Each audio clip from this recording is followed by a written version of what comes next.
Good morning once again with Cooking with Carol Diane. This morning I thought I would go back in time. Since Valentine's Day is coming up, I'm going to make a simple little what I call a heart-filled little turnover. I used to make these when I went to school with my kids as their din mother, as it was called back in those days on Valentine's Day. The mothers would come to school with the grade school kids, and they would either bring cupcakes or cookies or some little pastry or whatever. Now I know my boys won't remember this because that was when they were little, but I used to make these and bring, oh my gosh, a whole cookie sheet of these over to the school, and everybody really kind of liked them. So it's a simple little recipe, and we're going to kind of cheat a little bit today. We're not going to do a homemade pastry. A lot of times I don't. A lot of times I just get these already made pie crusts that come in a roll. There's 2 of them in a box, and they work great for a lot of things, and this is one of them today. So I usually let the dough sit out a good maybe 10 minutes before you start peeling it and getting it ready. But what we're going to do right now is get the ingredients of what goes in these little pastries started. So what you're going to need is some cream cheese. I use the regular Philadelphia original cream cheese, and you put the whole thing in a bowl.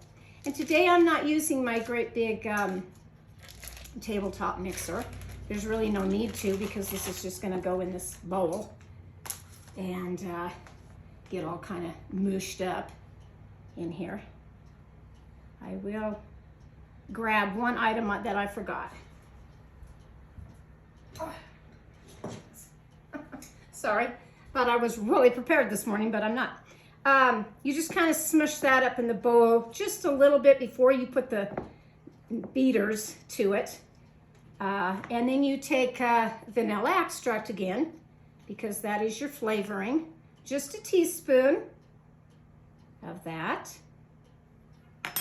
And I'm doing a lot of measuring, but to tell you the truth, I didn't when I first started cooking, because my grandmothers and my mom didn't do that. They, my grandmothers, they'd call it, a little dash here, a little smidgen of this, everything was talked that way, dash or a smidgen or a little pinch of something. And a long time ago, I found these cute little measuring spoons. See how tiny they are according to a regular teaspoon? Well, a dash or a pinch or a smidgen is any measurement that is under a teaspoon. So if you were to get this pinch right here, would be 1/16 of a teaspoon. The dash, really small, is 1/8 of a teaspoon, and the smidgen, really, really tiny, is 1/32 of a teaspoon. But that's how they measured, and I don't know if they had these back then. They might have had these little tiny little measuring spoons. Most of the time they just poured it in their hand, or they would take like this, that's their little pinch or their little dash of something, and put it into a recipe. But I thought I'd show those today because that is very tiny for measuring. Okay, so we have our full package of our cream cheese, and we have our teaspoon of our vanilla, and then we're going to add 1/4 cup, and I just kind of lift it in like this, just 1/4 cup of powdered sugar. I'm going to put that in. Then I'm going to turn on my mixer on slow. This little mixer that I got because of the Teflon coated beaters. I like to use this in my pots when I get done with like mashed potatoes, and I want to stir it up, and I don't want to ruin the bottom of the pan.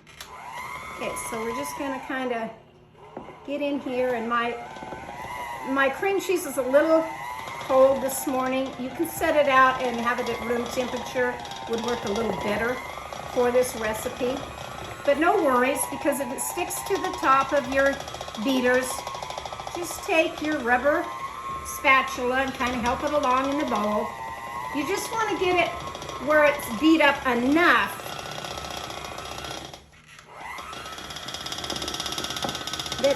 that it's kind of sticking together, which this is. So I'm going to take that out. And then we're going to get this off of here. These are a little bit harder to work with because of how they are twisted with the Teflon of this particular beater. Any mixer, any hand mixer, any regular. The other day when I was making something, I was trying to remember what the brand name of my mother's mixer was all the years that I grew up, and it was a Sunbeam. Remember the old Sunbeams? Now those are antiques, little treasures that you find in antique stores or secondhand stores or at a yard sale.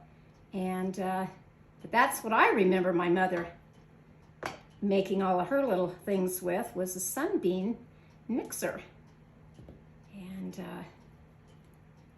now it's KitchenAid and so many other brands, but this is a little Black & Decker hand mixer that I picked up. But like I said, the only reason why I bought it was for the Teflon coated beaters. And again, if you put your cream cheese out at room temperature, it's not quite as hard to work with. Like this, trying to get it all off. Okay, so we just kind of mix that up in the bowl. It's gonna look like this. Just kind of keep mixing it up and make sure you've got your powdered sugar and the vanilla mostly. And we're gonna set that aside a minute because now we're going to do the pastry. So the pastry part of it is easy. Again, I use a flour cloth for mine. You can do this out on your countertop, whatever you want to do. Put a little flour down to get it started. I kind of roll these like this because I like to get the flour on there, and then you have to start in. If you do this when the dough is cold, you're never going to get this piece, trust me. You're never going to get this first little lip started. It's kind of a son of a gun. And then it just kind of rolls out, which is great. Lots of times making pies, when I don't want to do it from scratch, I use this. A little bit much there. And you're just going to kind of get it well coated on both sides. Roll your rolling pin to get the edges smoother. This thickness of what the pastry is already, that's made already, is just great for what I'm doing today. If you are doing it from scratch of your pastry, then if you can see, it's just real thin on the sides there. Now you can use, like I said, I'm doing this because Valentine's Day is coming up, and I want to kind of give these to my granddaughter. You can use any heart-shaped cookie cutter, or you can take a knife and do a heart yourself, however you want to do it. I found this one, I've got several of these that I use, and I just kind of like the edges to them. They come out real pretty. So we are going to start with the cookie sheet with parchment paper on it. And I recommend this because we are putting a filling in this. And sometimes if you put just a little bit too much, which I can do, it'll come out on the cookie sheet, and it's kind of hard to get off, especially jam or a jelly. So put your parchment sheet down. Now, I had a young gal ask me a while back, well, what is parchment paper? You know, she didn't know what it was. Mostly because she has not done any baking, and so this is all new to her. And parchment paper, wax paper, saran wrap, and foil you find in your grocery store, Walmart, so many places, and it's all on the same shelf.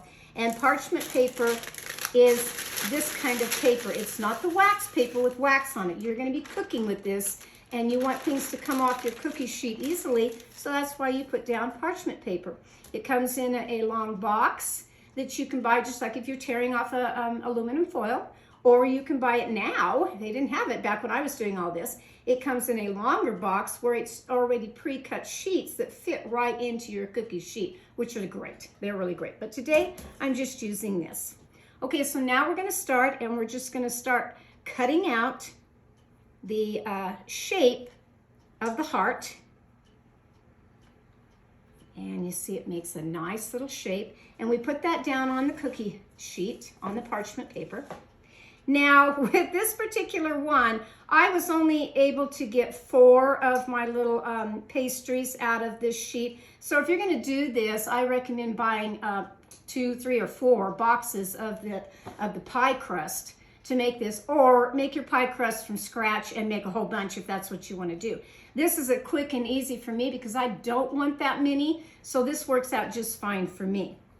Okay, so we just kind of come along. I loved being den mother at the school and doing all kinds, when they had Halloween parties and I could make the kids their costumes, and then you go over and they do kind of a parade around the classrooms, all the kids. And it was a fun time, it really was. I was a stay-at-home mom with my kids, raising them, and I don't regret that for a minute. I enjoyed raising my children, I really did. Okay, so we're gonna do a couple more here. Now you want a top and a bottom to your pastry. Some are kind of stick and don't come out. That's okay, help it along a little bit.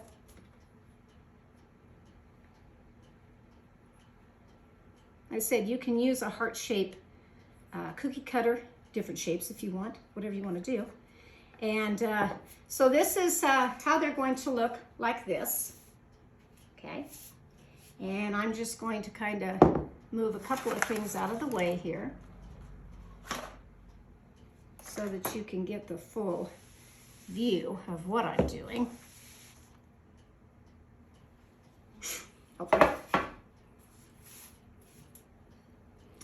Okay, now the mixture is all done, and what we're going to put inside of it is, you can do strawberry jam or jelly from the grocery store. If you have any kind of homemade jam, I recommend it. I still like my raspberry homemade jam that I make, so I put that in a little bowl today because that's going to go with it, and it doesn't take very much.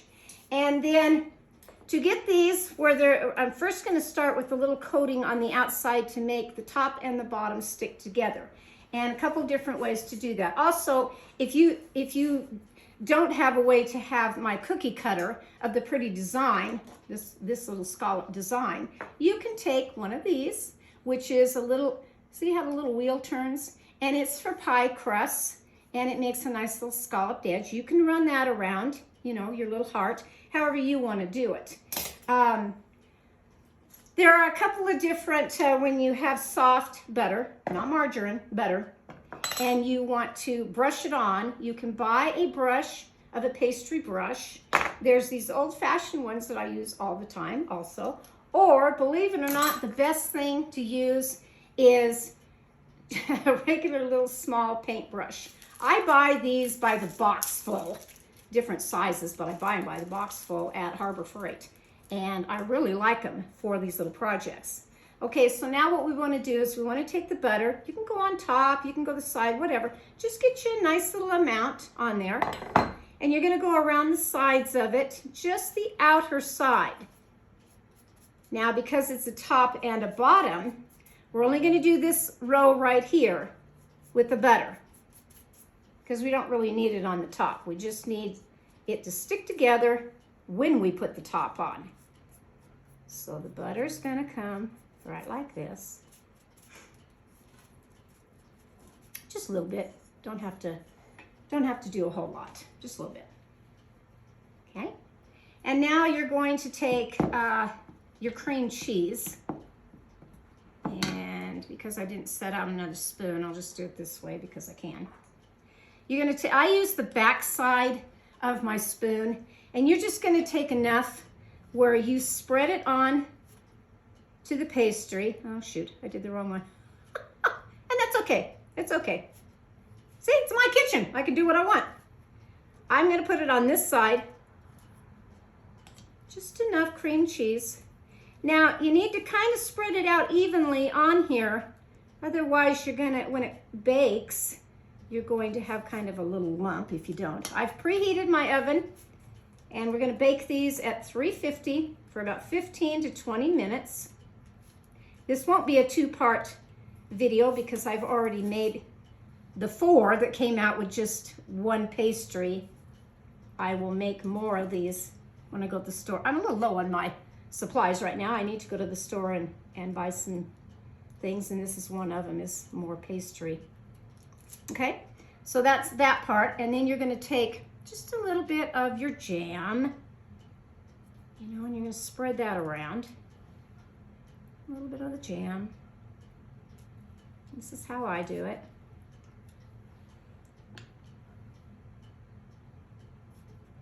Of course, they're great right when they come out of the oven, but when they cool, they're still the same good taste. Okay, so now you have your cream cheese and your whatever kind of jam that you're going to use. Today we're using the raspberry because I'm doing it for Valentine's Day. And then we're going to take the tops now, and we're going to put that on top, just like so. On top. They kind of match. Simple, simple recipe. Then I'm going to take a fork, and it's not going to mess up the little scallop pretty edge. It's just going to make it where the pastry is connecting together and sticking together, and that's what you want. They have to stick together. All the way around on the pastry.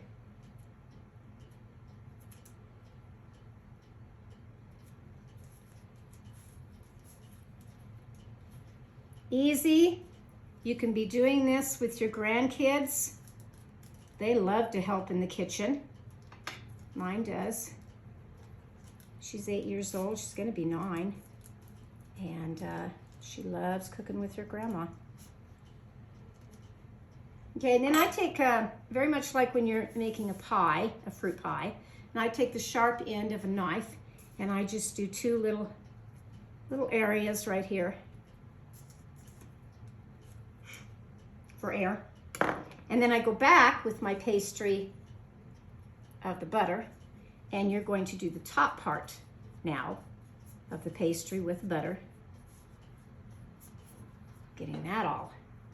If you have a little bit too much flour on there, your butter doesn't stick that well, so you can brush all that off if you want to.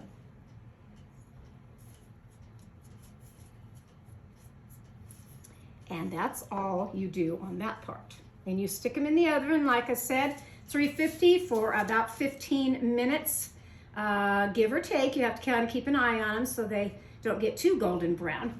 And the finished product that I had already were these little guys right here.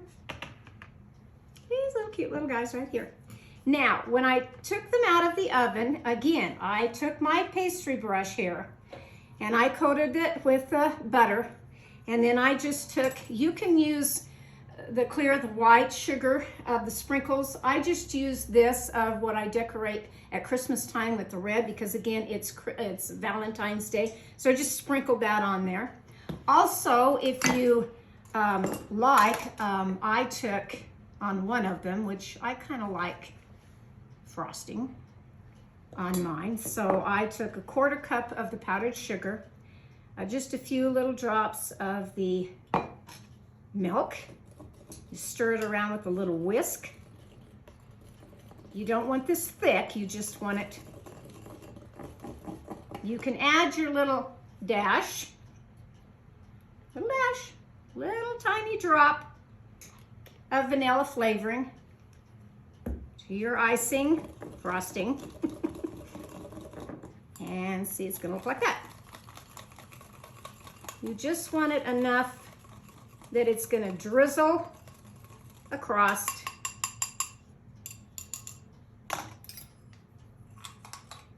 the pastry. And we're just gonna kind of sprinkle that across it one way, the other way. You can have them plain with just the sprinkles. They're good that way too. Or you can put frosting on them, which I already did with this one. And that's the simple little heart-shaped filled turnovers, as I call them, that you can make ahead of time. and have a little treat maybe that morning with your coffee for breakfast. Or like I said, I'm gonna fix a nice little container and give this to my granddaughter because she loves all this kind of stuff, loves cooking with Grandma. She's just not here to do it with me today. That's my simple little recipe today. Told you, you never know what's gonna come out of cooking with Carol Diane. So give it a try, give it a whirl, and see what you think of them. And maybe if you have some other kind of pastry or a filling, especially a filling, you can put chocolate in here. You can put all kinds of things, but the cream cheese and a fruit preserve they're pretty good. So I hope you've enjoyed today, and I'll see you again on Cooking with Carol Diane. Have a great afternoon. Bye-bye now.